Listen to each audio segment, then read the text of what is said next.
नमस्कार, सगरमाथा टेलिभिजनको प्रस्तुति एसटिभी 4 यहाँलाई स्वागत छ। म सुनिल दाहाल।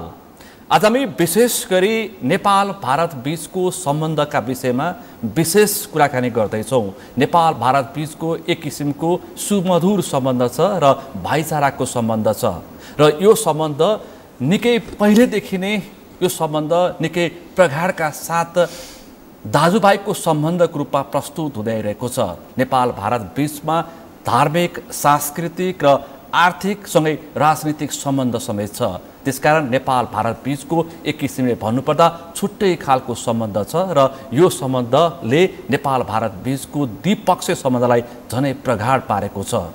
नेपाल भारत बीचको सम्बन्धलाई लिएर बेला मौकामा विभिन्न खालका टीका टिप्पणी र विश्लेषण गरे पनि हाम्रो उत्तरी छिमेकी मुलुक भन्दा पनि दक्षिणी छिमेकी मुलुक भारतसँग छुट्टै खालको सम्बन्ध रहँदै आएको छ। आज हामी यही विषयमा विशेष रूपमा चर्चा र छलफल गर्दैछौँ। आजको यो छलफलमा मसँग सहभागी हुनुहुन्छ भारत सरकारको उत्तर प्रदेश राज्यसभाका सदस्य मिथिलेश कुमार कठरिया।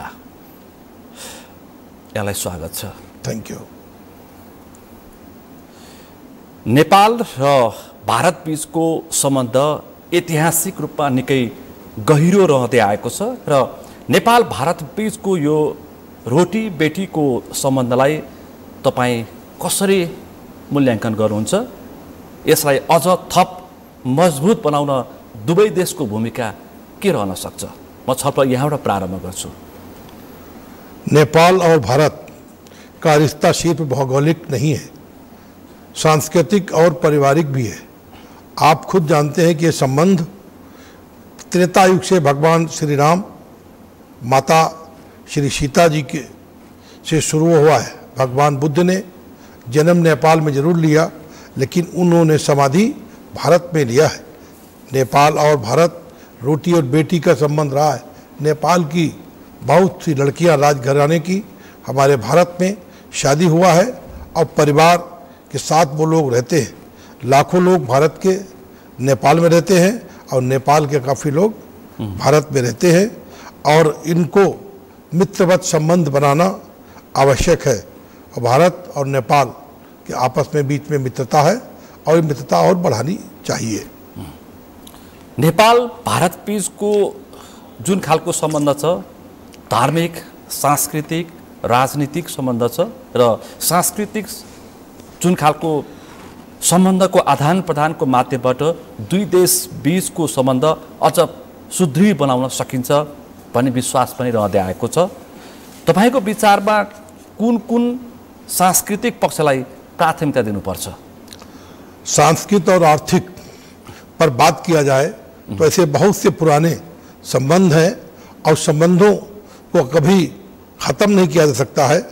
भगवान राम और माता सीता के संबंध में पशुपतिनाथ मंदिर के दर्शन करने के लिए आते थे। भारत के लाखों लोग आज नेपाल में भगवान पशुपतिनाथ के मंदिर में दर्शन करने आते हैं। तो धार्मिक स्थल के प्रचार और प्रसार बनाए रखने के लिए अच्छा है कि यहाँ की व्यवस्था और भारत के लोग जो आए उनको अच्छी तरीके से व्यवस्था यहाँ के प्रशासन के द्वारा दिया जाए। अहिले पनि नेपाल र भारतको अहिले मैले उल्लेख गरेँ आर्थिक सम्बन्ध, ठुलो आर्थिक सम्बन्ध छ, आयात निर्यातको सम्बन्ध छ र नेपालमा भारतको ठुलो लगानी पनि छ। नेपालसँगको व्यापार र लगानीका क्षेत्र अझै मजबुत र दिगो बनाउन भारत सरकार वा निजी क्षेत्रबाट के कस्ता सम्भावनाहरू देख्नु भएको छ र यो धेरै आम मानिसको चासोको विषय पनि हो? भारत और नेपाल के बीच में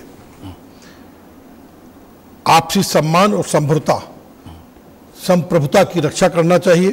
सीमा विवाद पर शांतिपूर्ण समाधान होना चाहिए। आर्थिक सहयोग बढ़ाना अति आवश्यक है।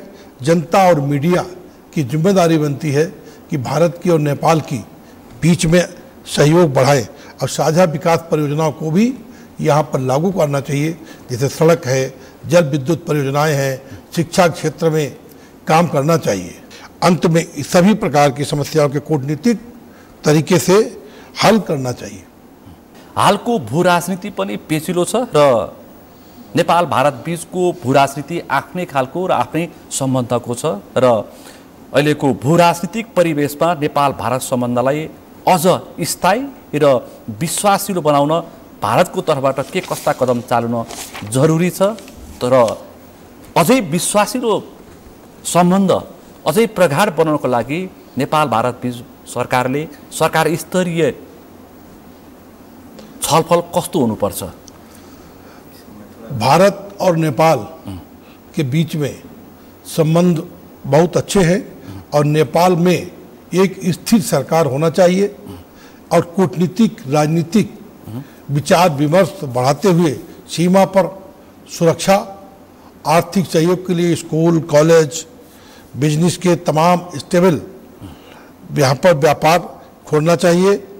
कॉलेज, यूनिवर्सिटी, फॉरेन कोटा में एडमिशन, आर्मी स्कूल जैसे उच्च स्तरीय स्कूल में नेपाली स्टूडेंट के लिए हमारे वहाँ कुछ सीटें रिजर्व रहती हैं और नेपाल और भारत के टेक्नोलॉजी एक दूसरे के आदान प्रदान करना चाहिए। भारत बहुत समृद्ध देश है।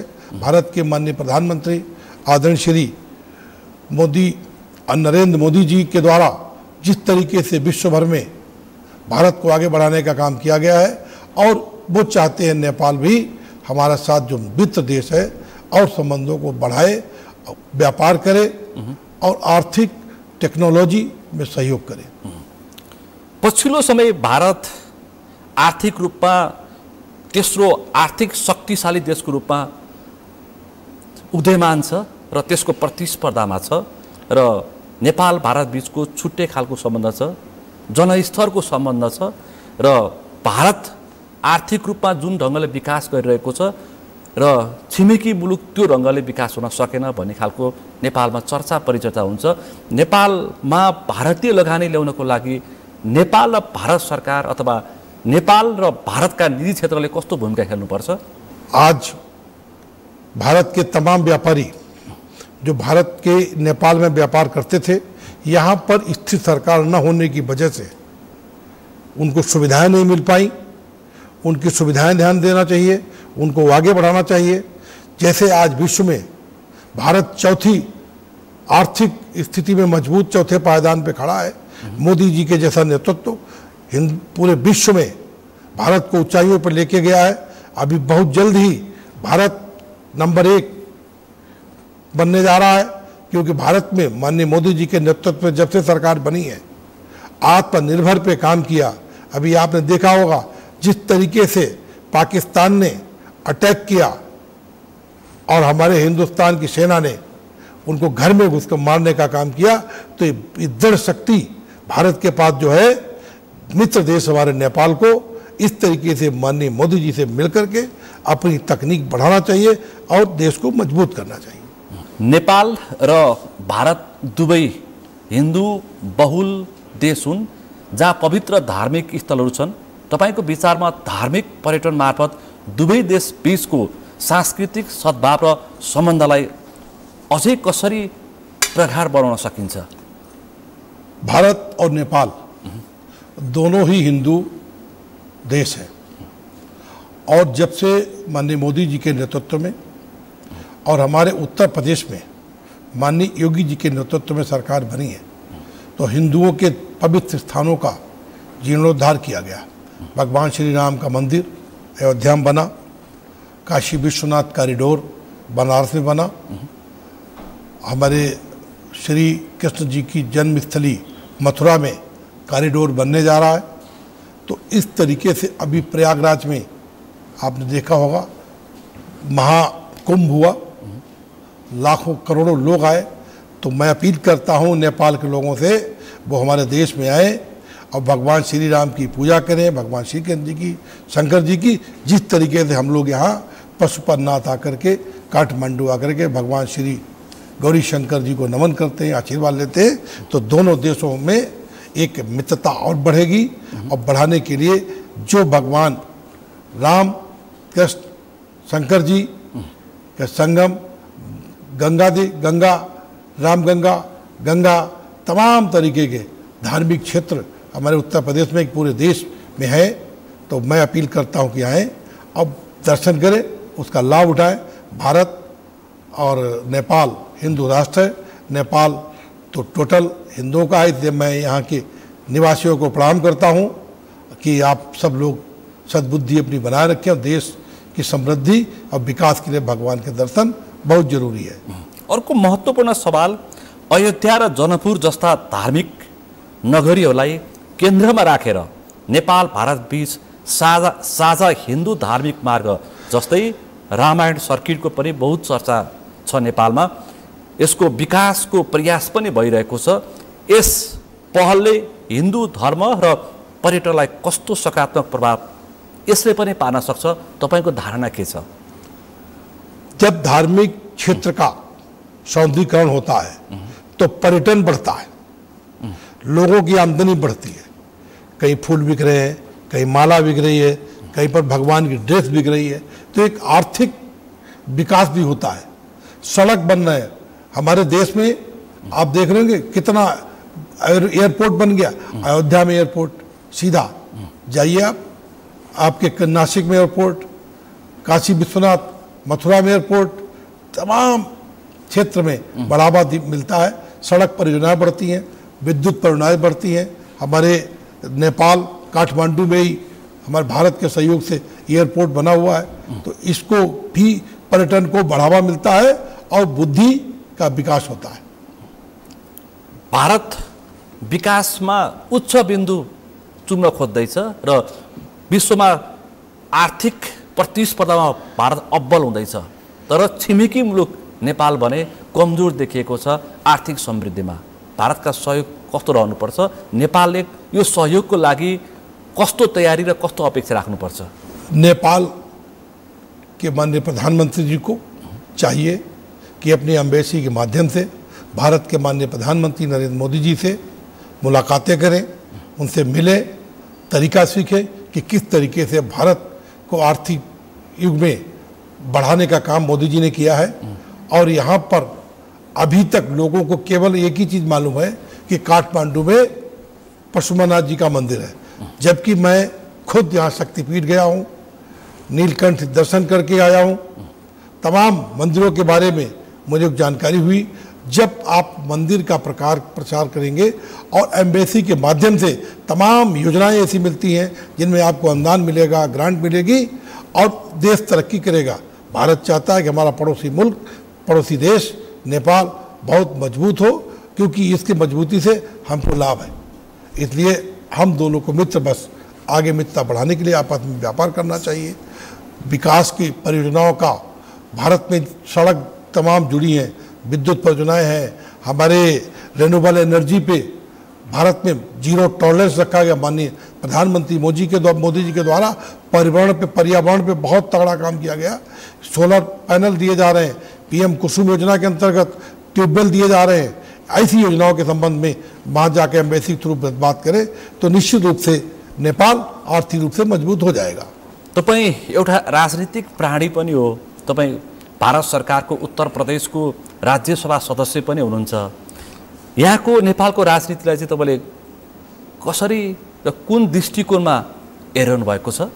नेपाल में अब वक्त आ गया है कि राजनीतिक क्षेत्र में दलगत से ऊपर उठ करके नेपाल के विकास के लिए टूरिज्म को बढ़ावा दें, हाइड्रोकार्बन पे काम करें, विद्युत जल परियोजनाएं लगाएं, सोलर के प्लांट लगाएं। यहाँ पर बहुत संभावनाएं हैं।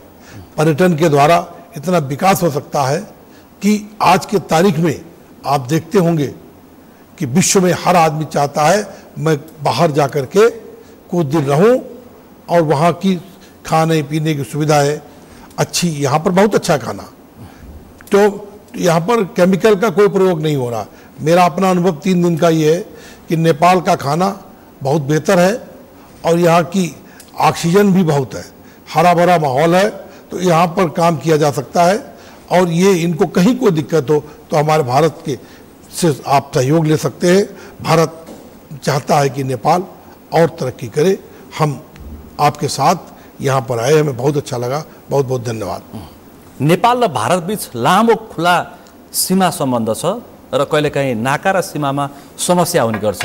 यो समस्या हल गर्न नेपाल र भारत दुवै पक्षले कस्तो प्रयास गर्नु पर्ला तपाईलाई के लाग्छ? भारत और नेपाल को सीमा विवाद में कूटनीतिक बातचीत करके इसका हल निकालना चाहिए, क्योंकि हम लोग दिल्ली से आते हैं तो हमको पासपोर्ट चाहिए और धनगढ़ी से इंडिया में जाते हैं तो कुछ नहीं चाहिए।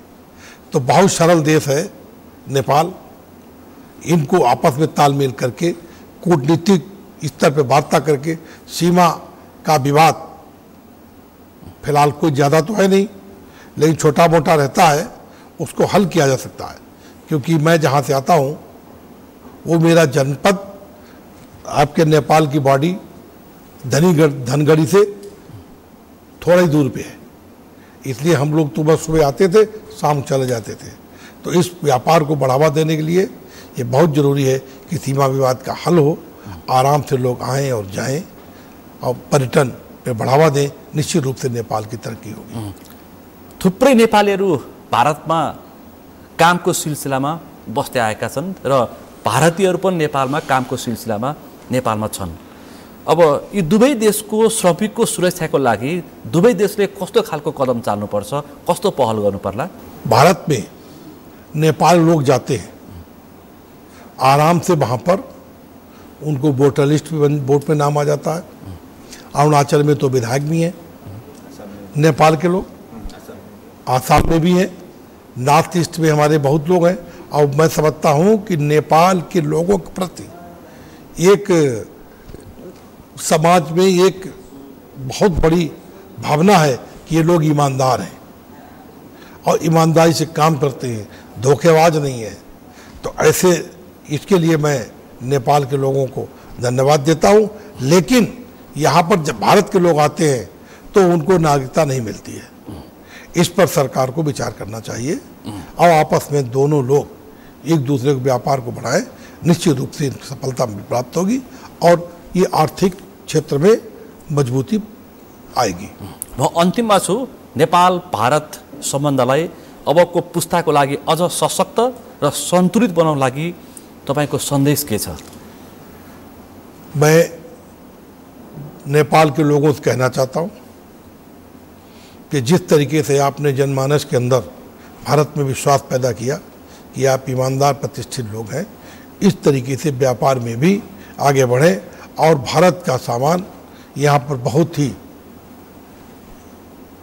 अधिक संख्या में बिक्री होता है और वो सस्ता भी पड़ता है यहाँ के लोगों को, क्योंकि यहाँ पर प्रोडक्शन में नेपाल सरकार को काम करना पड़ेगा। और जब ये प्रोडक्शन अपना बढ़ा देंगे तो ये आर्थिक क्षेत्र में मजबूत होंगे। जैसे भारत ने रक्षा का क्षेत्र हो, चाहे मोबाइल का क्षेत्र हो, चाहे आईटी का हो, सभी क्षेत्र में अपना प्रोडक्शन बढ़ाया।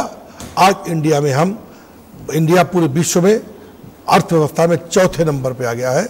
इसलिए पहले नंबर में हमारा आत्मनिर्भर होना बहुत ज़रूरी है। तो मैं यहाँ की सरकार से अपील करता हूँ कि आप आत्मनिर्भर बनने के लिए भारत के प्रधानमंत्री से जरूर सबक लें। भनेपछि तपाईं नेपालको उत्पादनलाई भारतमा पनि बजारीकरण गर्न, विकास र विस्तार गर्नको लागि सहयोग गर्नुहुन्छ एउटा सांसदको हैसियतमा। नेपाल का प्रोडक्शन जब होगा तो भारत के साथ व्यापार समझौता विदेश मंत्रालय के माध्यम से इनको करना चाहिए, क्योंकि भारत बहुत बड़ा देश है और वहाँ पर हर चीज़ की बिक्री सभी तरीके के कस्टमर होते हैं, छोटे से लेके बड़े तक। इसलिए ये प्रोडक्शन चालू करें, इनको व्यापार की जगह मिलेगी। अन्तिममा नेपालको लोकतन्त्रलाई बलियो बनाउन तपाईको सन्देश के छ?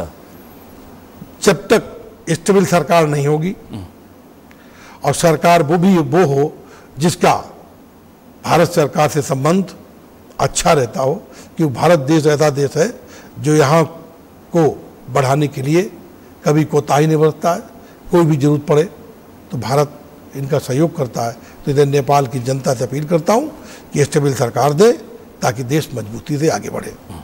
तपाईको नेपाल भ्रमण फलदायी होस् र आगामी दिनमा पनि तपाईको नेपाल भ्रमण भइरहोस्। यही कामना गर्छु। यो समय र संवादको लागि आभार व्यक्त गर्न चाहन्छु। बहुत बहुत धन्यवाद।